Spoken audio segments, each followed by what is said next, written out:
Apa yang merintangimu, wahai iblis? Apa alasan wahai iblis? Argumentasimu apa coba? Aku pengen ngerti. Pada waktu Allah tasjuda, pada waktu diperingatkan kenapa kamu tidak sujud, amaratu, manakala waktu itu aku menyuruhmu untuk sujud kepada Adam, kenapa kamu gak sujud?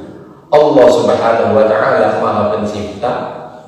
Iblis makhluknya Allah melanggar perintah Allah, tidak langsung dihukum, masih diajak dialog, ditanya apa alasannya. Kita manusia kebanyakan sombong, melihat orang lain dianggap salah, main tangkep, main penjara. Harusnya buktikan dulu dialog di pengadilan, benar apa salah, buktikan di pengadilan. Jangan main tangkep.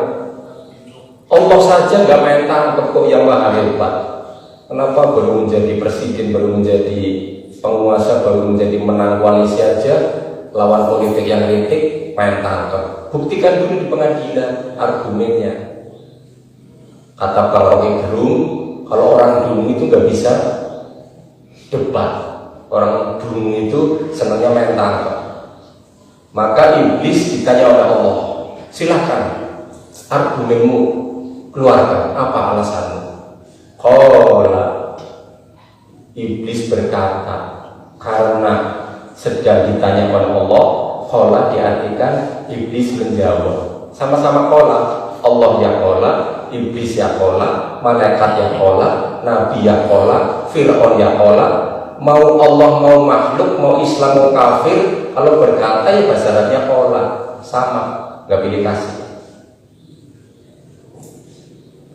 Iblis menjawab, ana khairu minhu, aku lebih baik dari dia Nabi Adam ya Allah. Gara-gara jawabannya sombong, ngaku lebih baik dari Adam, divonis kafir. Na'udzubillah, summa na'udzubillah min dzalik. Sekarang banyak sekali manusia ngaku Islam, ngaku beriman, ngaku soleh, ngaku takwa, ngaku ustadz, ngaku kiai, ngaku tokoh agama Islam, ngaku ulama. Kok sombong? Sombongnya nggak cuma sekali. Kalau iblis sekali divonis kafir. Kalau manusia sombongnya berkali-kali, merasa iman, merasa hebat. Gak ngacak bahwa sombong itu sifat iblis. Jangan ditiru. Akibat sombong, iblis divonis kafir. Coba kalau iblis waktu itu jawabannya gak sombong, ya Allah, aku bingung, engkau nyuruh aku sujud pada Adam, keder, bukan besok 1000 tahun lebih ada umatnya Nabi Adam, ahli tafsir penulis. Iblis menyembah Adam, iblis mempersekutukan Allah, iblis sujud pada Adam. Aku sedih ya Allah, bukan dari orang yang bandingan. Tawas jadi hukum dan negara misalnya kayak aku. Dilalah gue cerita hari ini dan untuk cerita umat manusia. Iblis jawabannya sombong. Aku lebih baik dari Adam, maka aku gak mau sujud. Akibat sombong, iblis yang tadinya beribadah ribuan tahun divonis kafir. Menungsa, apalagi umat Nabi Muhammad ibadahnya nggak ada yang 100 tahun lebih, nggak ada. Kalau ada ulama usianya 115 tahun, baliknya usia 20 tahun, katakan kenapa ini baru 95 tahun ibadah pada Allah, kalah oleh iblis. Iblis ribuan tahun ibadah, gara-gara sombong divonis kafir. Kita paling baru puluhan tahun ibadah, seolah-olah hebat di surga. Sementara kita masih sombong menolak hukum Allah, masih sombong merendahkan syariat Islam, masih sombong tidak mau tunduk patuh pada hukum yang telah Allah ridhoi melalui sunnah Nabi-Nya. Hari ini orang sombong jadi ulama, orang sombong jadi kiai, orang sombong jadi ustaz, orang sombong ngaku soleh, orang sombong ngaku iman, orang sombong ngaku takwa. Kenapa sombong? Kalau masih barisannya orang yang memusuhi agama Allah, memusuhi syariat Islam, memusuhi Al-Quran, ya berarti sombong. Karena sombong itu maknanya menolak kebenaran dan merendahkan orang lain.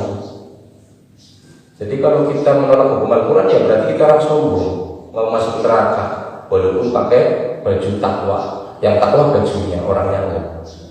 Na'udzubillah min dzalik. Setelah sombong, iblis melecehkan Nabi Adam. Khalaqtani min nar.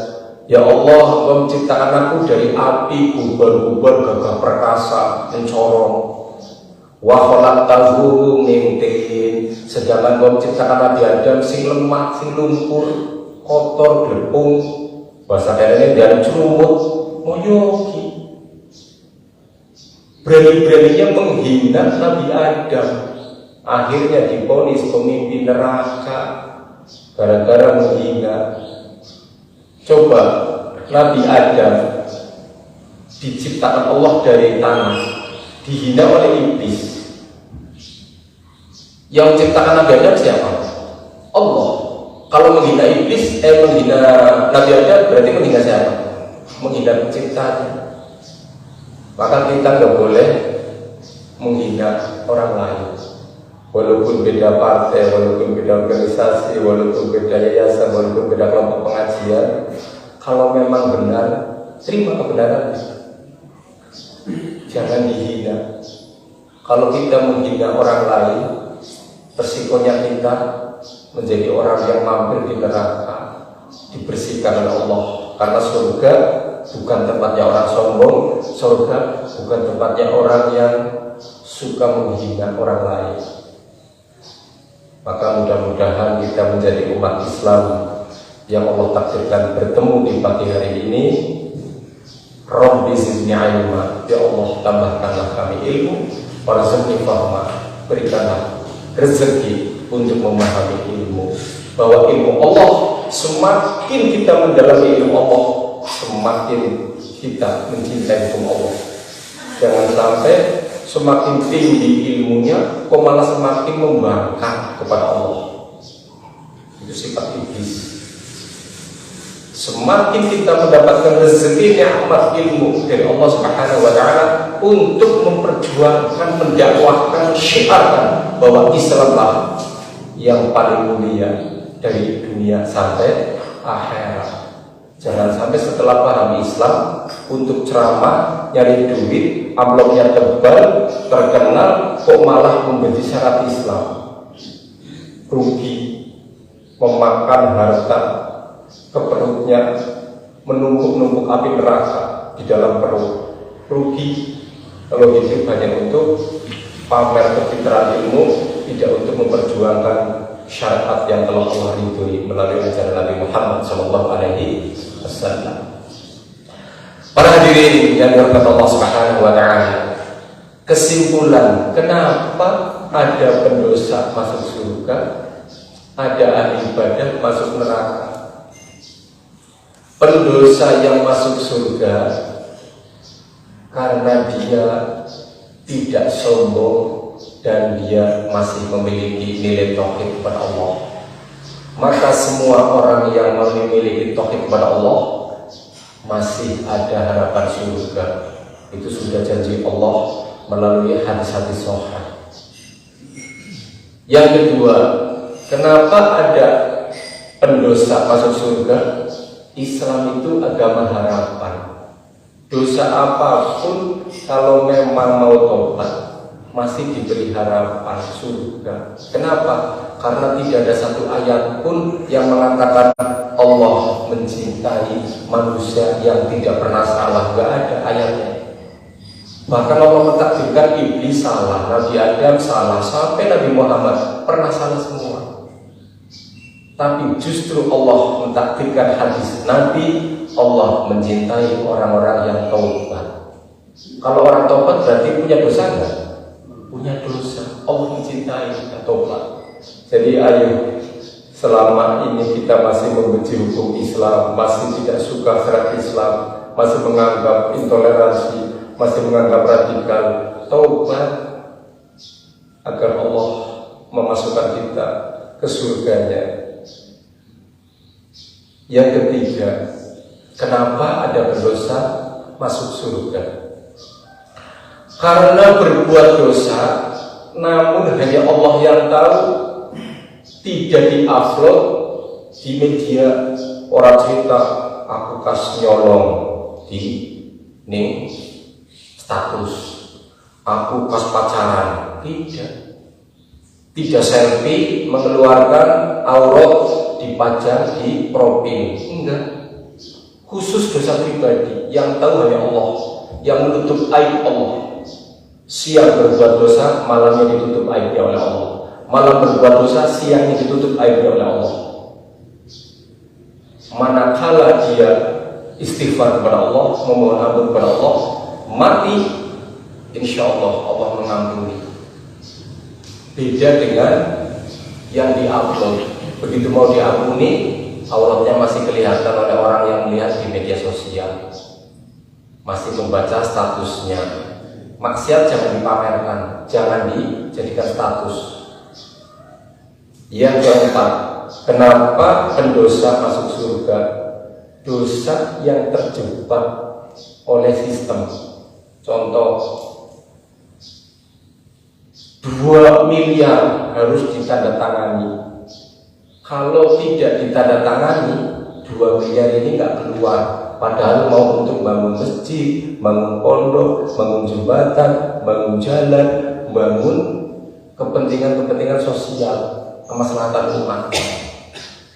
Kalau ditandatangani, uangnya nggak ada 2 miliar, adanya cuma 1,5 miliar.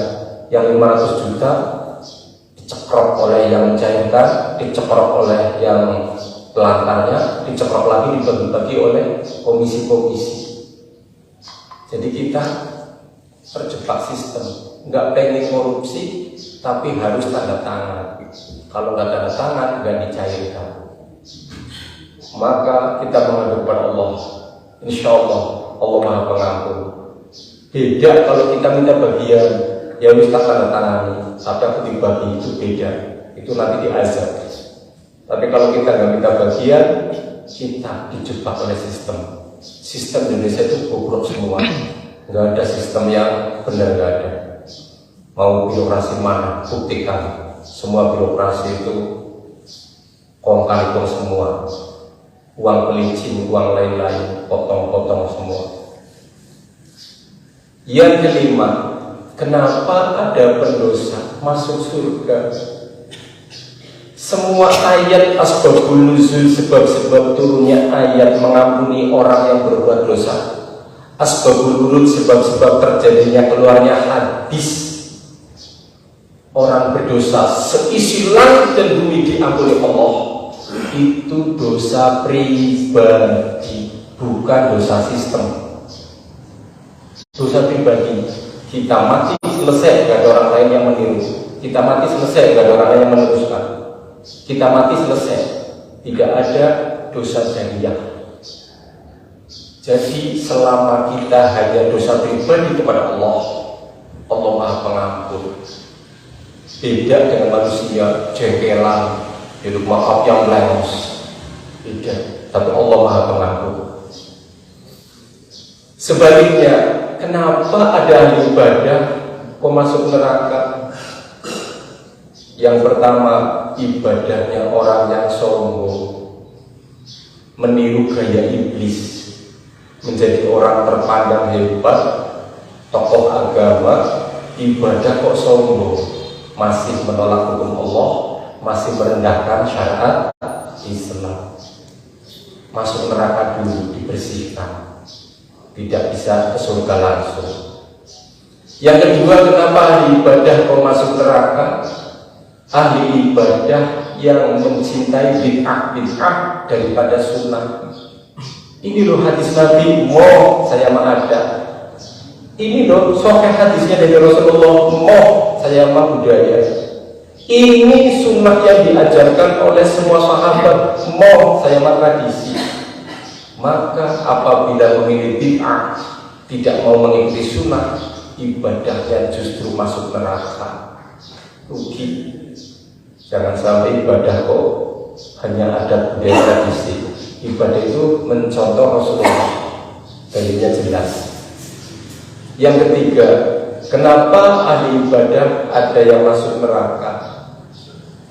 ahli ibadah yang tidak mau amar ma'ruf nahi munkar. Buru-buru amar ma'ruf nahi munkar itu tata negara. Buru-buru amar ma'ruf nahi munkar tegakkan keadilan melawan kezaliman bersama saudara kaum muslimin. Kepada keluarganya saja nggak bisa amar ma'ruf nahi munkar.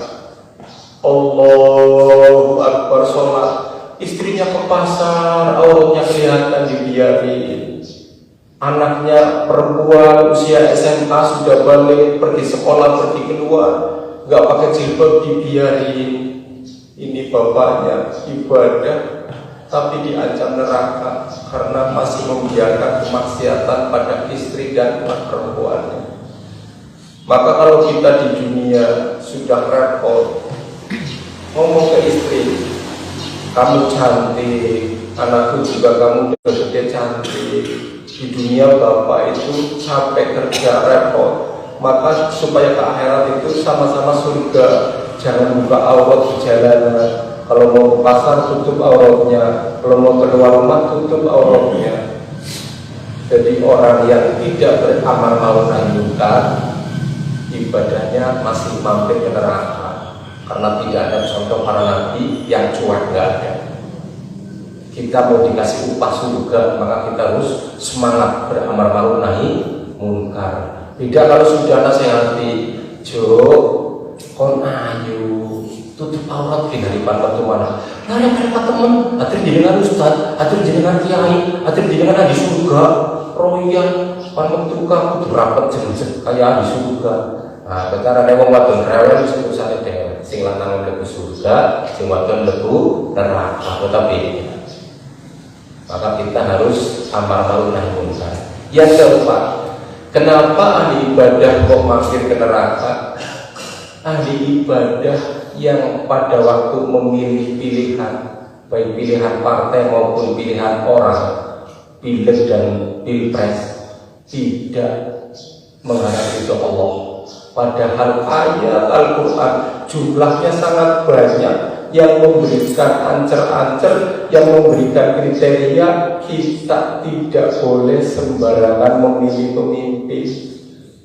Jadi kita Allahu Akbar, dosa milih pemimpin yang tidak memperhatikan Islam, dosa milih pemimpin yang menghapus perda syariat, mengalir dosanya.